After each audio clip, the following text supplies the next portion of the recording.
Sir MBA ആയിരുന്നത് ഏത് കാലഘട്ടത്തിലായിരുന്നു? 2015 to 2019 ആയിരുന്നു MBA ആയിരുന്നത്. എന്തൊക്കെ പ്രവർത്തനങ്ങളാണ് അങ്ങയുടെ കാലഘട്ടത്തിൽ കമ്മ്യൂണിറ്റിക്ക് വേണ്ടിയിട്ട് ചെയ്തത്? കമ്മ്യൂണിറ്റിക്ക് വേണ്ടിയിട്ട് അവർ ആവശ്യപ്പെടുന്ന എല്ലാ കാര്യങ്ങളും തന്നെ അതാത് സമയത്ത് ചെയ്തു കൊടുക്കാറുണ്ട്. പിന്നെ മറ്റൊന്ന്, first time the history of Anglo Indians as A MB ഞാൻ ഒരു പ്രൈവറ്റ് മെമ്പേഴ്സ് ബില്ല് ആംഗ്ലോ ഇന്ത്യൻസിൻ്റെ വളരെ ശോചനീയമായ സ്ഥിതി, അപ്പം ആംഗ്ലോ ഇന്ത്യൻസിൻ്റെ 75 വർഷമാകാൻ പോകുന്ന കോൺസ്റ്റിറ്റ്യൂഷൻ പ്രകാരം, അപ്പം അത് നീട്ടിക്കൊടുക്കണമെന്നും അഭ്യർത്ഥിച്ചുകൊണ്ടും ഒരു വളരെ ദീർഘമായ ഒരു പ്രൈവറ്റ് മെമ്പേഴ്സ് ബില്ല് അവതരിപ്പിച്ച ഒരു ആംഗ്ലോ ഇന്ത്യൻ MB ആണ്.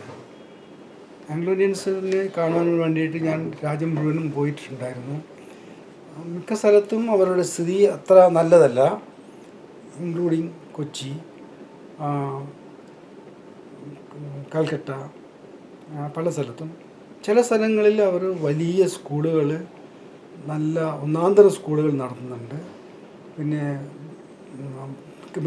ചില കൂട്ടർ കണ്ട അഡ്മിനിസ്ട്രേറ്റർസ് ഉണ്ടായിരുന്നു, വൈസ് അഡ്മിനിസ്ട്രേറ്റർ. അതേപോലെ നല്ല സ്ഥാനങ്ങൾ വഹിച്ചിട്ടുള്ള ആൾക്കാരെയും കണ്ടു. ഒരു കൂട്ടർ നന്നായിട്ട് ജീവിക്കുന്നുണ്ട്, ഒരു കൂട്ടർ വളരെ മോശമായിട്ട് അവർ സാമ്പത്തികമായിട്ടുള്ള ബുദ്ധിമുട്ടുണ്ടായിട്ട് ജീവിക്കുന്നുണ്ട് പല ഭാഗങ്ങളിൽ ഇന്ത്യയിൽ. അപ്പം അവർക്ക് വേണ്ടിയിട്ടുള്ള ഇപ്പം ഗവൺമെൻറ് സ്കീംസ് ധാരാളമുണ്ട്, അത് ഉപയോഗിക്കണം. ഇപ്പം ആംഗ്ലോ ഇന്ത്യൻസ് മാത്രമല്ല, മറ്റ് വിഭാഗക്കാരും ഈ കേന്ദ്ര ഗവൺമെൻറ്റിൻ്റെതായാലും കേരള ഗവൺമെൻറ്റിൻ്റെതായാലും ഏത് ഗവൺമെൻറ്റിൻ്റെതായാലും പല സ്കീംസ്, സെൽഫ് ഹെൽപ്പ് ഗ്രൂപ്പ്സ് ഉണ്ടാക്കാം. പിന്നെ അഗ്രികൾച്ചറിൽ പ്രൊഡ്യൂസേഴ്സ് കോപ്പറേറ്റീവ് സൊസൈറ്റീസ് ഉണ്ടാക്കാം. അതേപോലെ തന്നെ സ്റ്റാർട്ടപ്സ് ഉണ്ടാക്കാം. പിന്നെ മുദ്രാ ലോണുണ്ട്, അതിന് ഇൻട്രസ്റ്റ് മാത്രം കൊടുത്താൽ മതി, കൊളാറ്ററൽ സെക്യൂരിറ്റി കൊടുക്കണ്ട, സ്വന്തമായിട്ട് ചെറിയ ബിസിനസ്സൊക്കെ തുടങ്ങാം. അങ്ങനെ പലതരത്തിൽ ഗവൺമെൻറ്റിൻ്റെതായിട്ടുള്ള പ്രോഗ്രാംസ് ഉണ്ട്. അത് ഉപയോഗിക്കുന്നതായിട്ട് കാണുന്നില്ല അധികവും. പല ബാങ്കുകളിലും പോയി ചോദിച്ചപ്പോൾ തന്നെ മനസ്സിലാക്കിയത്, ബാങ്കുകാർ തന്നെ നിരുത്സാഹപ്പെടുത്തുന്നതായിട്ടാണ് കാണുന്നത്. അങ്ങനെയൊരു ലോണൊന്നും ഇല്ല എന്നാണ് പറയുന്നത് ഞാൻ മനസ്സിലാക്കിയിട്ടുണ്ട്. ഞാനും ചില ബാങ്കിൽ MB പോയ സമയത്ത് ബാങ്ക് മാനേജർമാരോട് ചോദിച്ചപ്പോൾ പറഞ്ഞത്, ഞാൻ MB എന്ന് ഞാൻ പറഞ്ഞിട്ടില്ല, ഞാൻ സാധാരണ ഒരാളെ പോലെ പോയപ്പോൾ അങ്ങനെ മുദ്ര ലോണൊന്നും ഇവിടെ ഇല്ല എന്നാണ് പലരും പറഞ്ഞത്. നേരെ മറിച്ച് നോർത്ത് ഇന്ത്യയിലെല്ലാം പോയപ്പോൾ അവർ ധാരാളം കൊടുക്കുന്നുണ്ട്, അതിനെ പ്രോത്സാഹിപ്പിക്കുന്നുണ്ട്. കാരണം അതൊരു വലിയൊരു ആറ്റിറ്റ്യൂഡിൽ ചേഞ്ച് കാണുന്നുണ്ട്. കേരളത്തിൽ നിന്ന് ബാങ്കുകളിലേക്ക് പൈസ സ്വരൂപിക്കുകയും അത് നോർത്ത് ഇന്ത്യയിൽ ചെലവാക്കുകയും ചെയ്യുന്നൊരു പ്രക്രിയയാണ് നടക്കുന്നത് എനിക്ക് തോന്നുന്നു. ഇവിടുത്തെ ആൾക്കാർക്ക് വേണ്ടിയിട്ട് ഇത്തരം മുദ്രാ ലോണിന് 50,000 ആകെ 5% 4% ഇൻട്രസ്റ്റ് ഉള്ളൂ. 10 lakhs ഇനിയിപ്പോൾ കൂട്ടാനും പോകുന്നുണ്ടെന്ന് തോന്നുന്നു. ഇവർ ജയിച്ച് വന്നിട്ടുണ്ടെങ്കിൽ അതിന് 12% ഇൻട്രസ്റ്റേ ഉള്ളൂ. കൊളാറ്ററൽ സെക്യൂരിറ്റി കൊടുക്കണ്ട, നിങ്ങൾ സ്വർണ്ണമോ വസ്തുവകകളുടെ കടലാസോ ഒന്നും കൊടുക്കേണ്ട ആവശ്യമില്ല. അപ്പം അത് നല്ലൊരു സ്കീമാണ് പാവങ്ങൾക്ക് വേണ്ടിയിട്ട്. പിന്നെ മത്സ്യത്തൊഴിലാളികൾക്ക് ഒരുപാട് സ്കീംസ് ഉണ്ട്. പ്രത്യേക മിനിസ്ട്രി ഉണ്ടാക്കിപ്പിച്ചു, സ്ത്രീ മിനിസ്ട്രി മോഡിജി ഗവൺമെൻറ് ഉണ്ടാക്കിയിട്ടുണ്ട്. ഏത് മിനിസ്ട്രിയാണ്? മത്സ്യത്തൊഴിലാളികൾക്ക് പ്രത്യേകമായിട്ട്. മുമ്പ് ഈ പിന്നെ ഫിഷറീസ് മിനിസ്ട്രി ആ ജോലികൾ ചെയ്യുന്നത് അഗ്രികൾച്ചർ മിനിസ്റ്ററായിരുന്നു. അപ്പോൾ അത് രണ്ടിനെ പ്രത്യേകം മാറ്റി ഫിഷറീസ് മിനിസ്ട്രി തന്നെ ഉണ്ടാക്കി. മത്സ്യസമ്പാദൻ, അങ്ങനെ പലതരത്തിലുള്ള സ്കീമുകൾ ഉണ്ട്. പക്ഷേ നമ്മളുടെ ഫിഷർമെൻ കമ്മ്യൂണിറ്റി അവർക്ക് അതിനെപ്പറ്റി വലിയ ധാരണയില്ല. അവരുടെ നേതാക്കന്മാരുണ്ട്, അവർക്കും അവരുടെ ഇടയിൽ ധാരാളം നേതാക്കന്മാരുണ്ട്, പൊളിറ്റിക്കൽ നേതാക്കന്മാരുണ്ട്, സോഷ്യൽ ലീഡേഴ്സ് ഉണ്ട്. പക്ഷെ അവരൊന്നും അത് നന്നായിട്ട് കൈകാര്യം ചെയ്യുന്നില്ല എന്നാണ് ഞാൻ മനസ്സിലാക്കിയിട്ടുള്ളത്. അത് ചെയ്തു കഴിഞ്ഞാൽ അവരുടെ കുടുംബങ്ങൾക്ക് സാമൂഹികമായിട്ടുള്ള സുരക്ഷ എന്തായാലും കിട്ടും. നമ്മൾ രാജ്യത്തിൽ ഞാൻ MB എന്ന നിലയിൽ മനസ്സിലാക്കിയത്, പലപ്പോഴും ജനങ്ങൾ ഈ ഗവൺമെൻറ്റുകളുടെ പ്രോഗ്രാം എങ്ങനെയാണ് അത് ഉപയോഗപ്പെടുത്തുന്നതിനെ പറ്റിയുള്ള ധാരണ ഇല്ല. അപ്പോൾ അവൻ അത് മിക്കവാറും എല്ലാ സ്ഥലങ്ങളിലും ബാംഗ്ലൂരിലും അവൻ കണ്ടപ്പം ഒക്കെ ലക്നൗ, ബാംഗ്ലൂർ, കൽക്കത്തന്നെ കണ്ടത് സെൽഫ് ഹെൽപ്പ് ഗ്രൂപ്പ്സ് ഉണ്ടാക്കും. എന്നിട്ട് അവർ പല ആൾക്കാരും അതിനകത്ത് പെടുത്തിയിട്ട് അവർ അവിടുത്തെ ആ ചുറ്റുപാടിൽ പറ്റിയതായിട്ടുള്ള പിന്നെ സാമ്പത്തികമായിട്ട് മുന്നോക്കം പോകാൻ വേണ്ടിയിട്ട് ഉണ്ടാകുന്ന പല പിന്നെ പ്രോജക്ട്സും നേടിയെടുത്ത് അങ്ങനെ ചെയ്യുന്നുണ്ട്. അത് കേരളത്തിൽ ഉണ്ട്, പല സ്ഥലത്തുണ്ട്. പിന്നെ പ്രത്യേകിച്ച് ക്രിസ്ത്യൻ സമൂഹങ്ങൾക്ക് പല സ്ഥലത്തും ചെയ്യുന്നുണ്ട്. അവർ ഒരു പ്രത്യേകം അതിനായിട്ടുള്ളൊരു ഡിപ്പാർട്ട്മെൻ്റ് തന്നെയുണ്ട്. ഈ കേരളത്തിൽ എത്ര ആംഗ്ലോ ഇന്ത്യൻസ് ഉണ്ടാവും? ആംഗ്ലോ ഇന്ത്യൻസിൻ്റെ കണക്ക് എനിക്ക് കൃത്യമായിട്ട് അറിയില്ല. കാരണം ഇതിൻ്റെ പറ്റി ഞാൻ അന്വേഷിച്ചിരുന്നു ഓരോ സ്റ്റേറ്റിലുള്ളതും. അപ്പോൾ അവിടെയുള്ള പല സ്റ്റേറ്റിലെ ചീഫ് സെക്രട്ടറീസ് മറുപടി എന്ന് അയച്ചത് അവർക്ക് അതിനായിട്ട് വിവരവുമില്ല എന്നാണ്. ഇതിനൊരു കാരണം ഞാൻ കാണുന്നത് ആംഗ്ലോ ഇന്ത്യൻസ് നമ്മുടെ സെൻസസ് വരുമ്പോൾ 2011 ആയിരുന്നു ലാസ്റ്റ് സെൻസസ്. അവർ ആംഗ്ലോ ഇന്ത്യൻസ് എന്ന് എഴുതില്ല. അവർ ലാറ്റിൻ കാത്തലിക്കുന്നോ അല്ലെങ്കിൽ അവർ റോമൻ കാത്തലിക് ആണെങ്കിൽ അങ്ങനെയാണോ ഏതോ അതാ CSIO ക്രിസ്ത്യൻസ് നോർത്ത് ഇന്ത്യയിലും പോയാൽ CSI ആണ്. അപ്പം അതങ്ങ് എഴുതും. അപ്പോൾ അങ്ങനെ എഴുതുമ്പം ആംഗ്ലോ ഇന്ത്യൻ എഴുതി വരില്ല. അപ്പോൾ സെൻസസിൽ നോക്കുമ്പോൾ നമ്മുടെ നമ്പേഴ്സ് വളരെ കുറവ്. അത് പാർലമെന്റിൽ അതിനെ പറ്റിയിട്ട് മന്ത്രി സംസാരിക്കുകയും ചെയ്തിരുന്നു. ടോട്ടലി 4 lakhs ഉണ്ടെന്നാണ് ഞാൻ ക്ലെയിം ചെയ്യുന്നത്. എപ്പോഴും 4 lakhs പറയുക. കാരണം ഒരു നല്ല ഫിഗർ ഉണ്ടായി കഴിഞ്ഞാൽ നമുക്ക്, പക്ഷേ സെൻസസിലുള്ളത് വളരെ വളരെ കുറവാണ്. വളരെ കുറവായിട്ട് കാണുക. ഇതുകൊണ്ടാണ് ഇത് ഫാക്ടർ ഇതാണ്. കാരണം CSIക്കാർ പറയും നമ്മൾ CSI ആണ്, ഞങ്ങളൊന്നും എഴുതില്ല. അവൻ റിച്ചാർഡെന്ന് കണ്ടു കഴിഞ്ഞാൽ ഉടനെ തന്നെ ക്രിസ്ത്യൻ പറഞ്ഞിട്ട് റോമൻ കാത്തലിക് CSIയോ അങ്ങനെ എഴുതി. അങ്ങനെ ഒരു അസോസിയേഷൻ വല്ല ഫോം ചെയ്തിട്ടുണ്ടോ? ഇവിടെ കേരളത്തിലും ഫെഡറേഷൻ ഉണ്ട്, ഒരു Anglo Indian all India association ഉണ്ട്. രണ്ട് കാര്യമായ അസോസിയേഷനാണ്. പക്ഷെ ഓൾ ഇന്ത്യ അസോസിയേഷനാണ് വളരെ സ്ട്രെങ്ത് ഉള്ളത്. മറ്റേത് ഫെഡറേഷൻ ബാംഗ്ലൂർ, കുറച്ച് ഡൽഹിയിൽ ചെറിയ ചെറിയ ഇതായിട്ടേ ഉള്ളൂ. അത് പിന്നെ കൊച്ചിയിലാണ് അവർ സ്ട്രെങ്ത് ഉള്ളത് കേരളത്തിൽ ഫെഡറേഷന്. പക്ഷെ അവരും പിന്നെ കാര്യങ്ങൾ കുറേ നല്ല കാര്യങ്ങൾ ചെയ്യുന്നുണ്ട്. എന്നാലും കൂടുതൽ കാര്യങ്ങൾ എല്ലാവർക്കും ചെയ്യാൻ പറ്റും. അവർ നല്ല മീറ്റിങ്സ് ഒക്കെ നടത്തുന്നുണ്ട്. പക്ഷേ ഡെവലപ്മെൻറ്റ് ഓഫ് ദി കമ്മ്യൂണിറ്റിയാണ് നമ്മുടെ മെയിൻ ത്രസ്റ്റ് ഏരിയ. അത് വരണം. അത് വന്നു കഴിഞ്ഞാൽ മാത്രമേ ഇപ്പം തന്നെ കൊച്ചിയിൽ തന്നെ സ്കൂളുകളുണ്ട്, ആംഗ്ലോ ഇന്ത്യൻ സ്കൂള്.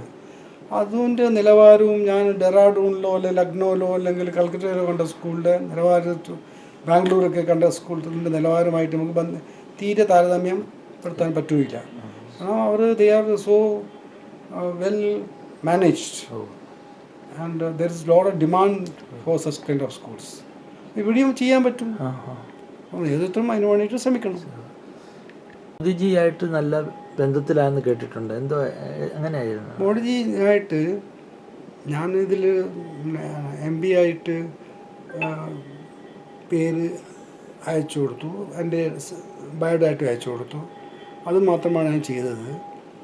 അത് ഒരു കൊല്ലമെടുത്ത് അവർ തീരുമാനിക്കാൻ, പലരും ഉണ്ടാവുമല്ലോ.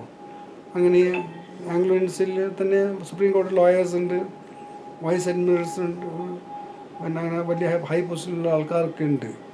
പക്ഷേ മോഡിജി ഒരു കൊല്ലം എടുത്തുകൊണ്ട് എന്നെയും നമ്മുടെ ജോർജ് ബേക്കർ ഫ്രോം കൽക്കട്ട, അദ്ദേഹം ഒരു സിനിമ ആക്ടറാണ്, പ്രസിദ്ധ സിനിമ ആക്ടറാണ് കൽക്കട്ടയിൽ. അദ്ദേഹം സെലക്ട് ചെയ്തത്. നമ്മൾ രണ്ടാളും പിന്നെ വളരെ വെൽ കോർഡിനേറ്റഡ് ആയിട്ട്, അദ്ദേഹം നോർത്ത് ഇന്ത്യയിലും ഞാൻ സൗത്ത് ഇന്ത്യയിലുമായിട്ടും പ്രവർത്തിച്ചു. അതിന് പുറമേ നമ്മൾ നോർത്ത് ഈസ്റ്റിലും പോയി. നോർത്ത് ഈസ്റ്റിൽ പോയിട്ട് ആംഗ്ലോ ഇന്ത്യൻസിനെ നോക്കുമ്പോൾ അവിടെ കാര്യമായിട്ട് കാണുന്നില്ല. പക്ഷേ ട്രൈബൽസാണ് എല്ലാ പിന്നെ മിസോകളും കുക്കികൾ, മെയ്റ്റീസ്, നാഗാസ്, അങ്ങനെ അവിടെയുള്ള 7 സ്റ്റേറ്റ്സിലും പോയി. 7 സിസ്റ്റേഴ്സ് എന്ന് പറയും. അവിടേക്ക് പോയി കാര്യങ്ങളൊക്കെ പഠിച്ചു. അപ്പം കുക്കീസിനെ പറ്റിയിട്ടും ഉള്ള കാര്യങ്ങൾ മനസ്സിലാക്കാൻ പറ്റി. ഞാനും എൻ്റെ വൈഫും കൂടിയിട്ട് നമ്മുടെ സുഹൃത്തും കൂടിയിട്ട് പിന്നെ മണിപ്പൂരിൽ ആർച്ച് ബിഷപ്പിൻ്റെ സഹായത്തോട് കൂടിയിട്ട് നമ്മൾ നാഗാലാൻഡിലേക്ക് പോയി. അപ്പോൾ പോകുന്ന വഴി ആ മണിപ്പൂർ ടു നാഗാലാൻഡ് വരെ പോലീസ് എസ്കോർട്ട് ആണ് നമുക്കുള്ളത്. തിരിച്ച് വരുമ്പോൾ അങ്ങനെ, കാരണം പോലീസുകാർ പറയുന്നത് ഇത് ഡേഞ്ചറസ് ഏരിയയാണ്, ഇവിടെ കൂക്കികൾ എന്ന് പറഞ്ഞ ഒരു സമൂഹമുണ്ട്, അവർ നിങ്ങൾ എം പിന്ന് കണ്ടു കഴിഞ്ഞാൽ നമ്മൾ കാടിൻ്റെ മുകളിൽ നമ്മൾ എം പിന്ന് വെക്കുമല്ലോ, അപ്പം നിങ്ങളെ പൊക്കിക്കൊണ്ടുപോകാൻ ചാൻസ് ഉണ്ട്. പൊക്കിക്കൊണ്ടു കഴിഞ്ഞാൽ അവർ വലിയ റാംസും ചോദിക്കും. അത് 10 ലക്ഷമോ അല്ലെങ്കിൽ 1 കോടിയൊക്കെ ആയിരിക്കും. അതുകൊണ്ട് പക്ഷേ നിങ്ങൾ തിരിച്ച് വരാനും ബുദ്ധിമുട്ടായിരിക്കും. They are living in the hills. അപ്പം അവരുടെ പരിപാടി ഇതാണ്. പിന്നെ അവർ പിന്നെ അധികവും ഈ കഞ്ചാവ് കൃഷിക്കാരാണ്. പിന്നെ ധാരാളം പൈസ അവരുടെ കയ്യിലുണ്ട്, വെൽ ആംഡാണ്. അതുകൊണ്ട് നിങ്ങൾ വളരെ സൂക്ഷിക്കണം, വണ്ടിയിൽ നിന്ന് പുറത്ത് ഇറങ്ങാനേ പാടില്ല എന്ന് പറഞ്ഞു. വണ്ടിയിൽ നിന്ന് നിങ്ങൾ അത്രയും ഡിസ്റ്റൻസ് ഇറങ്ങാൻ പാടില്ല. അങ്ങനെ അവർ തന്നെ കൂക്കികൾ ക്രിസ്ത്യൻസ് കൺവേർട്സ് ആണ്. പക്ഷെങ്കിൽ അവർ പിന്നെ ഫാദർമാരെ 4 ആളെ കൊന്നിട്ടുണ്ട്. കാരണം അവർ ഒരു പ്രാവശ്യം അവരുടെ പരിപാടി എന്ന് വെച്ചാൽ കാശ് വേണമെങ്കിൽ അവർ ഈ ക്യാപിറ്റലിൽ വരും, ഇംഫാലിൽ. എന്നിട്ട് അവിടെയില്ല ആ സമയത്ത് ഫാദർമാരോട് പറയും ലക്ഷക്കണക്കിന് രൂപ ആൾ വെച്ചേക്കണം, അല്ലെങ്കിൽ അവർക്കറിയാം. അപ്പോൾ ഒരു സ്കൂളിൽ കൂട്ടർ പൈസ വെച്ചില്ല, വൈകുന്നേരം വന്ന് അവർ വെടിവെച്ച് 4 ആളുകൾ വന്നു കൊന്നു. അതെ, അത് 2001 നടന്നത്. കൂക്കികൾ ക്രിസ്ത്യൻസ് ആണെങ്കിലും പിന്നെ അവരുടെ കാശ് എവിടെയുണ്ട്, കഞ്ചാവ് കൃഷിയിൽ. അപ്പോൾ അതിലെ കൂടിയാണ് റോഹിംഗ്യാസ് എല്ലാം കയറി ഇങ്ങോട്ടേക്ക് വന്നത്, ഈ മ്യാൻമാറിൽ നിന്ന്. അപ്പം അവിടെ നിന്ന് ഇങ്ങനെ മൂവ്മെൻറ്റ്സ് എപ്പോഴും ഉണ്ട്. കാരണം അതെല്ലാം പോറസ് ബോർഡറാണ്. 30,000 കിലോമീറ്ററോളം ചൈനയായിട്ടുള്ള പോറസ് ബോർഡർ ഉണ്ട്, പാകിസ്ഥാൻ ഇപ്പുറം ബോർഡർ ഉണ്ട്. അപ്പോൾ ഈ ഡ്രഗ്സ് ഇങ്ങനെ വന്നുകൊണ്ടിരിക്കും. അവിടെ നിന്ന് അഫ്ഗാനിസ്ഥാനിൽ നിന്നും വരും, ഈ അതിൽ വരും അഫ്ഗാനിസ്ഥാന്. പിന്നെ ഇവിടെ നിന്നും വരും ഈ കൂക്കി കമ്മ്യൂണിറ്റിയിൽ അവിടെ താമസിക്കുന്ന കാടുകളിൽ നിന്ന് ഉണ്ടാക്കുന്നുണ്ട് ഇഷ്ടംപോലെ, അതും വരും. ഇപ്പം Kochi drug capital of Kerala എന്ന് പറയാം.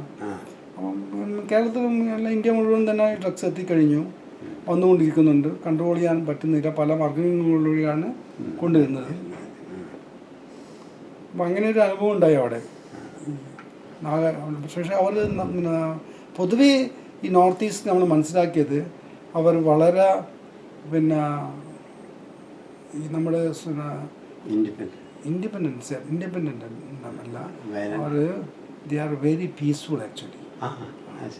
കാരണം പീസ്ഫുൾ മാത്രമല്ല, നമ്മളവിടെ ചെന്ന് കഴിഞ്ഞാൽ ആതിഥ്യ മര്യാദ, നമ്മളെല്ലാവർക്കും കേരളീയരാണ് ആതിഥ്യ മര്യാദത്തിൽ ഒന്നാമത്, അതിനെക്കാട്ടും നല്ലതായിട്ട് നമ്മുടെയൊക്കെ സ്വീകരിക്കുന്ന ഒരു സ്വഭാവമാണ് അവർക്കുള്ളത്. അത് പ്രത്യേകം വേറെ നിന്ന് വെച്ച് കഴിഞ്ഞാൽ അവിടെ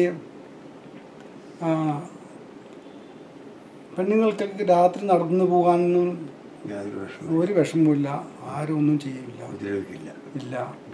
പിന്നെ നിങ്ങൾ 1 ലക്ഷം രൂപ വേണമെങ്കിൽ ബസ് സ്റ്റാൻഡിൽ ഇട്ട് പോയി കഴിഞ്ഞാൽ അത് അവിടെ തന്നെ ഉണ്ടാകും, ആരും എടുത്തുകൊണ്ട് പോകില്ല.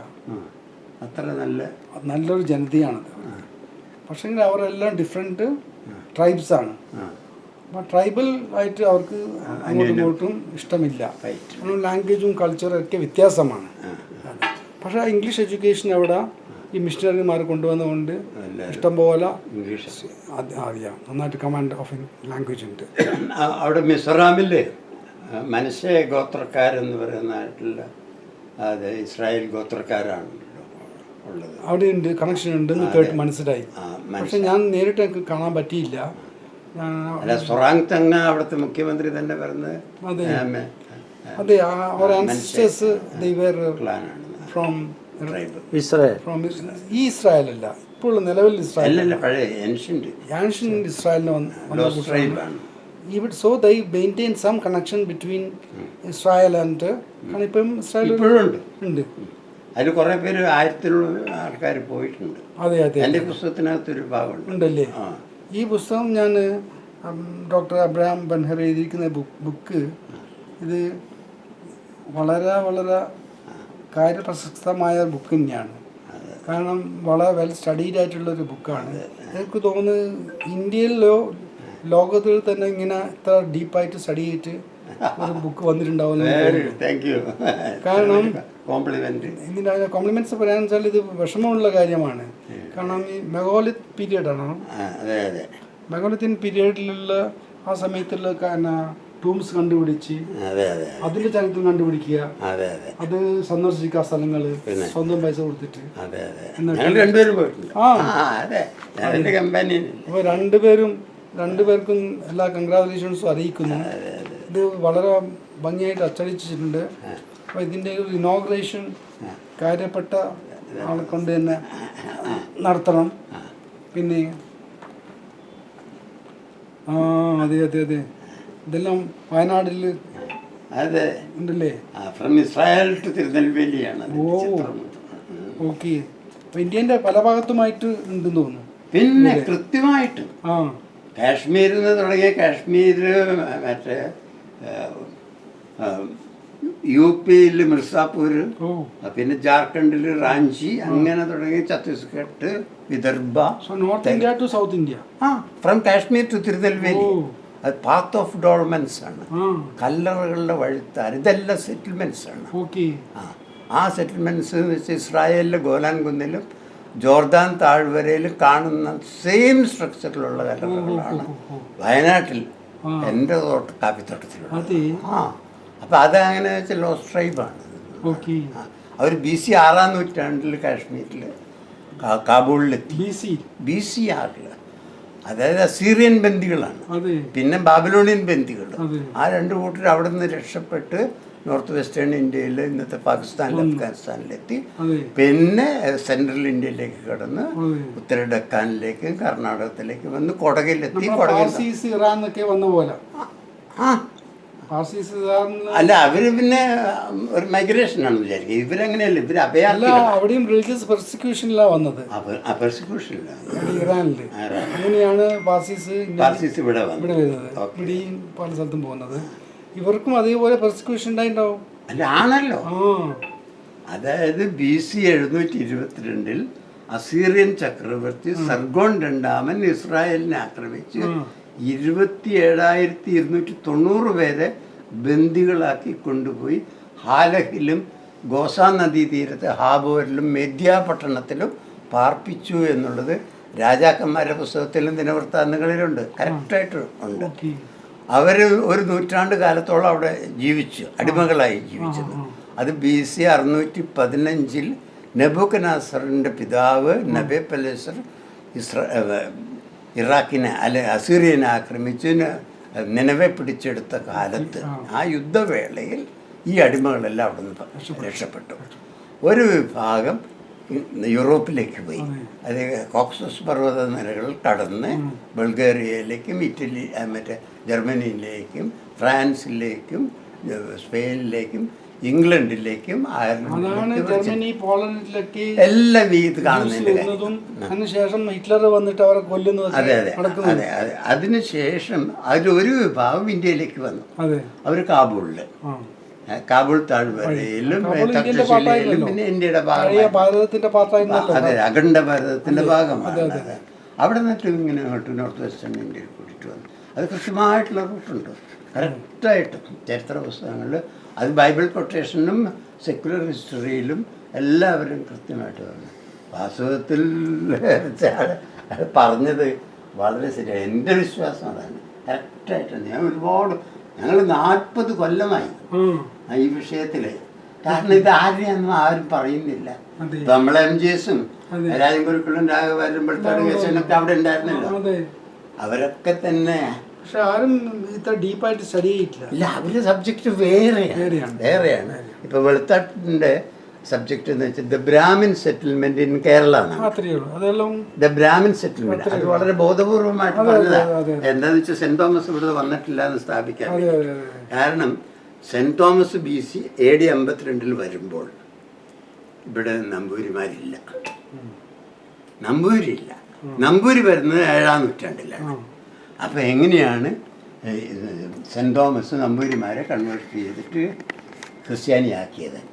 യഥാർത്ഥത്തിൽ നമ്പൂതിരിമാരെയല്ല, വരുന്നത് AD 2-ാം നൂറ്റാണ്ട് കാലത്ത്, അല്ല AD 1-ാം നൂറ്റാണ്ട് 52 ഇവിടെ പട്ടന്മാരുണ്ട്. പട്ടന്മാര് ബ്രാഹ്മണനാണ്, അയ്യങ്കാര്. അവർ ലോസ്റ്റ് ട്രൈബ് ജ്യൂസ് ആണെന്നുള്ളത്.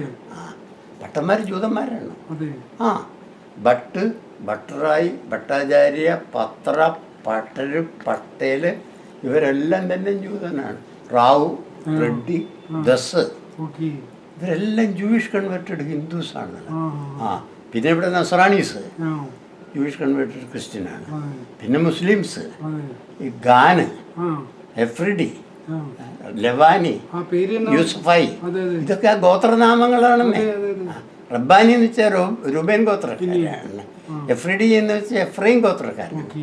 ഖാൻ എന്ന് പറഞ്ഞ അഫ്ഗാന പരമ്പരയാണ്, അഫ്ഗാനക്കാരാണ്. ഈ അഫ്ഗാനയിൽ നിന്നിട്ടാണ് അഫ്ഗാനിസ്ഥാൻ എന്നുള്ള പേര് തന്നെ വരുന്നത്.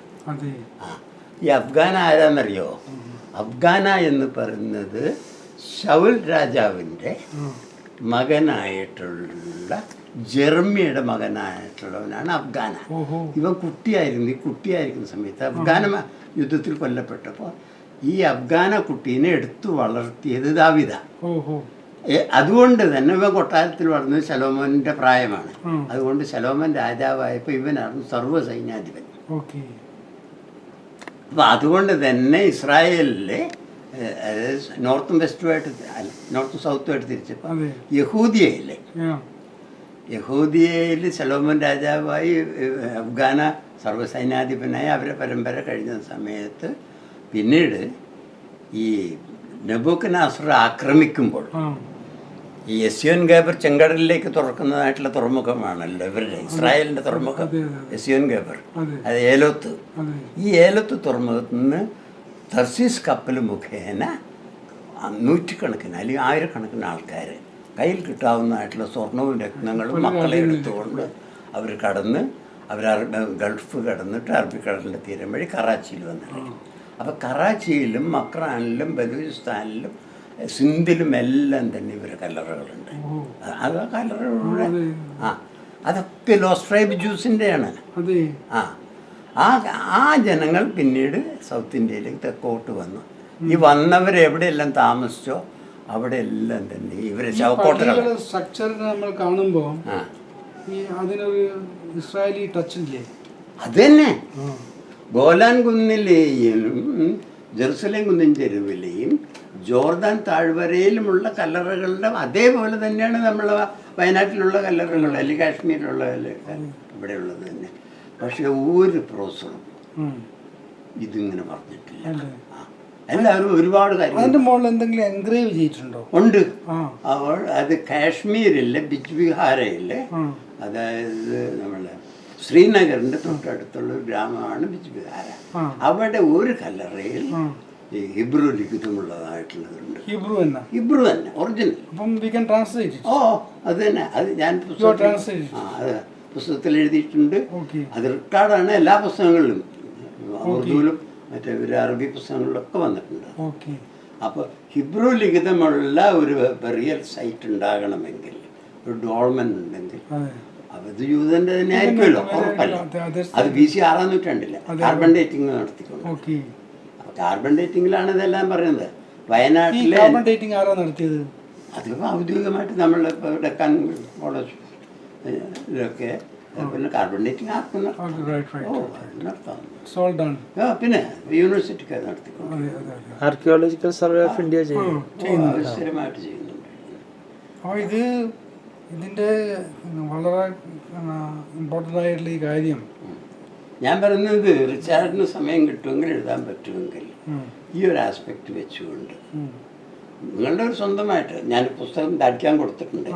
ഞാനൊരു കോപ്പി ഇവിടെ എത്തിക്കാം, നന്നായിട്ട് 1-2 കോപ്പി എത്തിക്കുകയും അത് നന്നായിട്ടൊന്ന് പഠിച്ചിട്ട് ചെറുതായിട്ടുള്ള ഒരു A4 സൈസിൽ ഒരു 3-4 പേജ് വരുന്നതായിട്ടുള്ള ഒരു നല്ലൊരു ആർട്ടിക്കിൾ സംക്ഷിപ്തമായിട്ട് ഇതിൻ്റെ ഹിസ്റ്റോറിക്കൽ ഇമ്പോർട്ടൻസ്.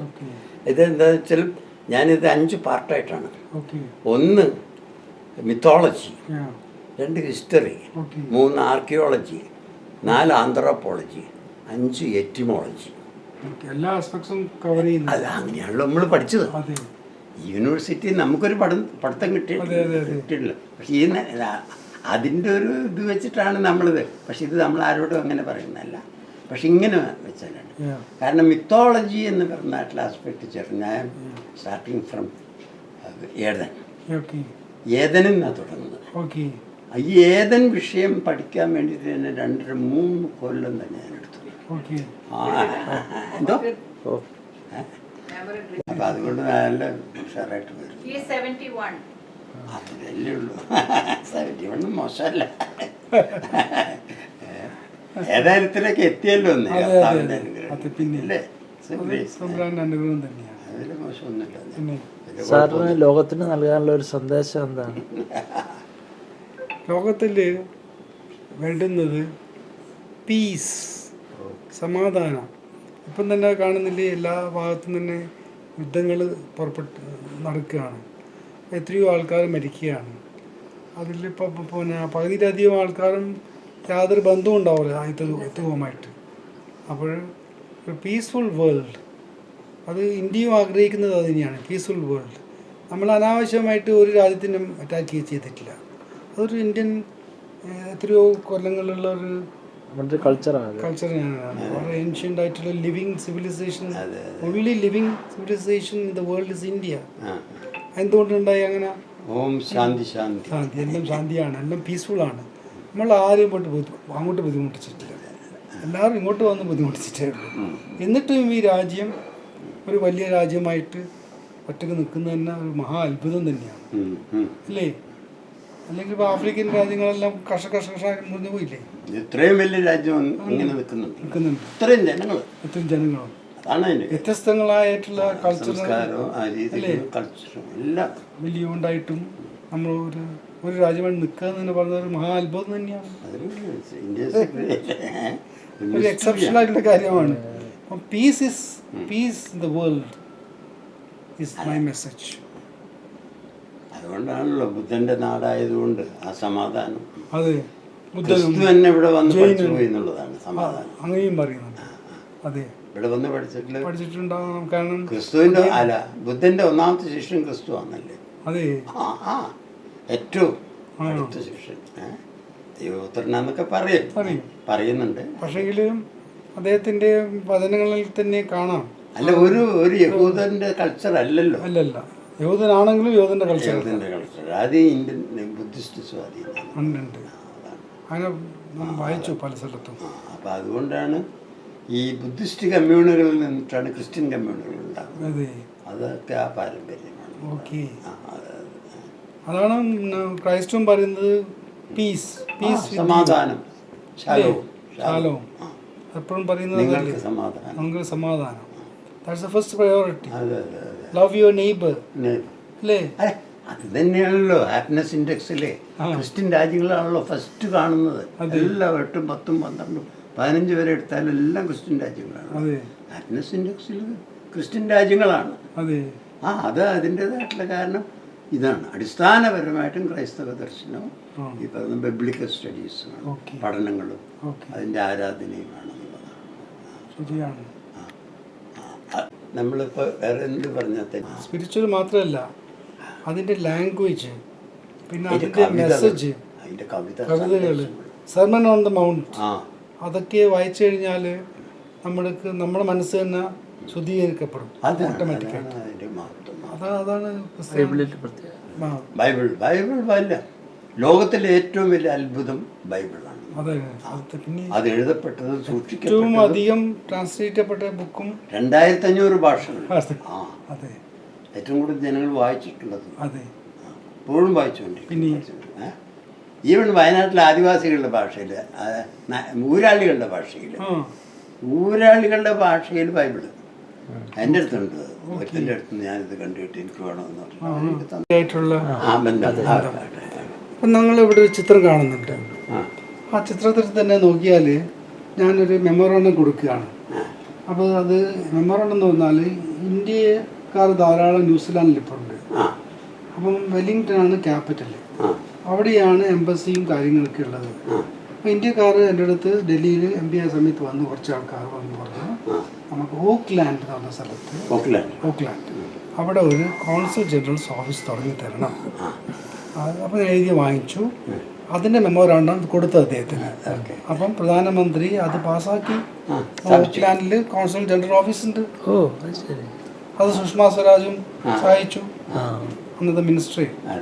അപ്പം അവർക്ക് സഹായം ചെയ്തതിൻ്റെ അതിൻ്റെ ഫോട്ടോ ആണത്. അപ്പം നമ്മൾ നല്ല കാര്യങ്ങൾ പറയുമ്പം അദ്ദേഹം ശ്രദ്ധിക്കുകയും അതിൽ വളരെ താല്പര്യം കാണിക്കും. എന്നോടൊരു ഇഷ്ടം അതുകൊണ്ടാണ്. കാരണം നമ്മളെ മീറ്റിംഗ് വിളിക്കുമ്പോൾ നമ്മൾ ചോദിക്കും വാട്ട് ഈസ് യുവർ ഒപ്പീനിയൻ, എന്തെങ്കിലും പുതിയതായിട്ട് രാജ്യത്തിന് വേണ്ടിയിട്ട് പറയാൻ പറ്റുമോ, എല്ലാവരും ചോദിക്കും. അപ്പോൾ നമ്മൾ കുറച്ച് കാര്യങ്ങൾ ഇക്കണോമിക്സോ എല്ലാം പഠിച്ചിട്ട് പോയിട്ട് പറയും ചില പോയിൻറ്റ്സ്. അത് അദ്ദേഹത്തിന് വളരെ ഇഷ്ടമായിട്ട് തോന്നാറുണ്ട്. അപ്പോൾ അതിന് അദ്ദേഹം നമ്മളെ എല്ലാവരുടെ മുമ്പിലും അദ്ദേഹം നമ്മൾ കൺഗ്രാജുലേറ്റ് ചെയ്യും. കാരണം is A new MP, but learn from him also. അടുത്ത പറയുന്നത് അങ്ങനെ പറയുക എൻ്റെ സീനിയേഴ്സ് എടുത്ത്.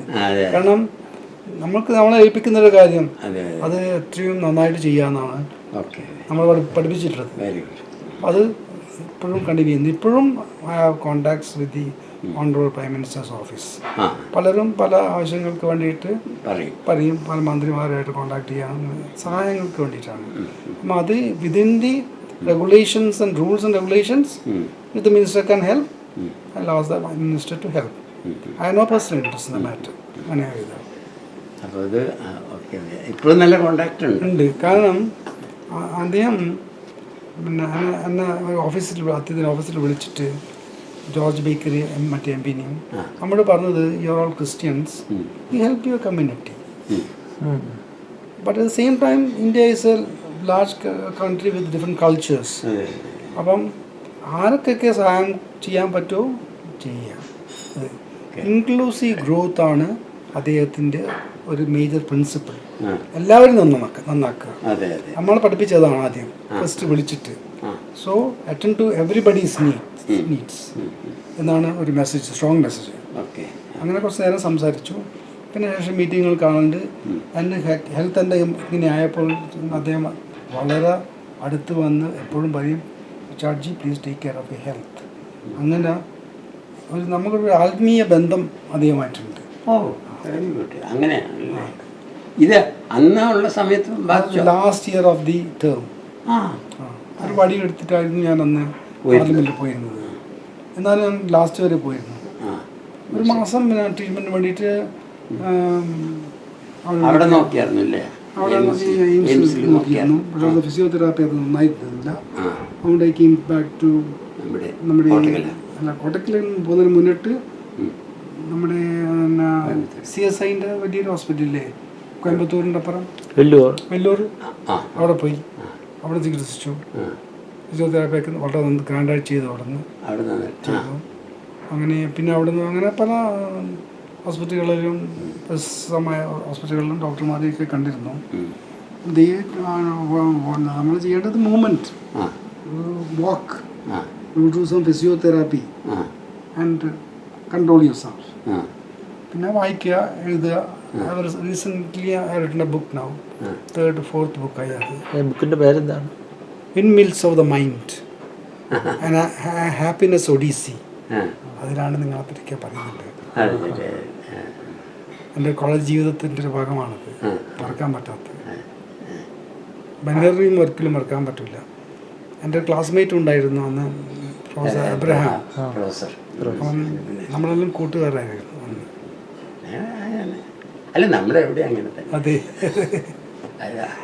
ഇപ്പോഴും മറ്റേ അവരുമായിട്ട് അപ്പോൾ എൻ്റെ ബന്ധമുണ്ട്.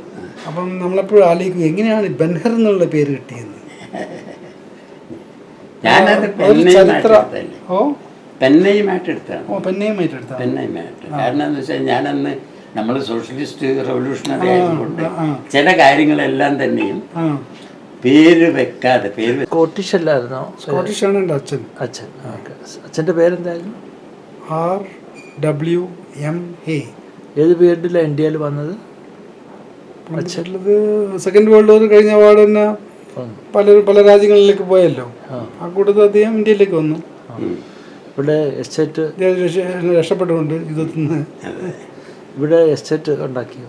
അദ്ദേഹം ഈ ഹാൻഡസൺസ് മലയാളത്തിൻ്റെ പിന്നെ one of the biggest estates in Wayanad, Arappatta estate എന്ന് പറയും, അതിൻ്റെ സൂപ്രണ്ടായിരുന്നു അദ്ദേഹം. പിന്നെ പ്ലാന്റർ ആയതുകൊണ്ട് കൺസോൾഡ് കോഫി പോലത്തെ കമ്പനികളിൽ ധാരാളം ഷെയർ ഉണ്ടായിരുന്നു അദ്ദേഹത്തിന്. കടലിനോട് വളരെ ഇഷ്ടമുള്ള ആളാണ്. ഞാനും അതേപോലെ തന്നെ കടലിനോട് വളരെ ഇഷ്ടമുള്ള ആളാണ്. ധാരാളം നീന്തും, കടലിൽ ഒറ്റക്കായി പോയ വരെ നീന്തും. ഷിപ്പിൻ്റെ ആ പ്രശ്നം വരെ നീന്തിയിട്ടുണ്ട്.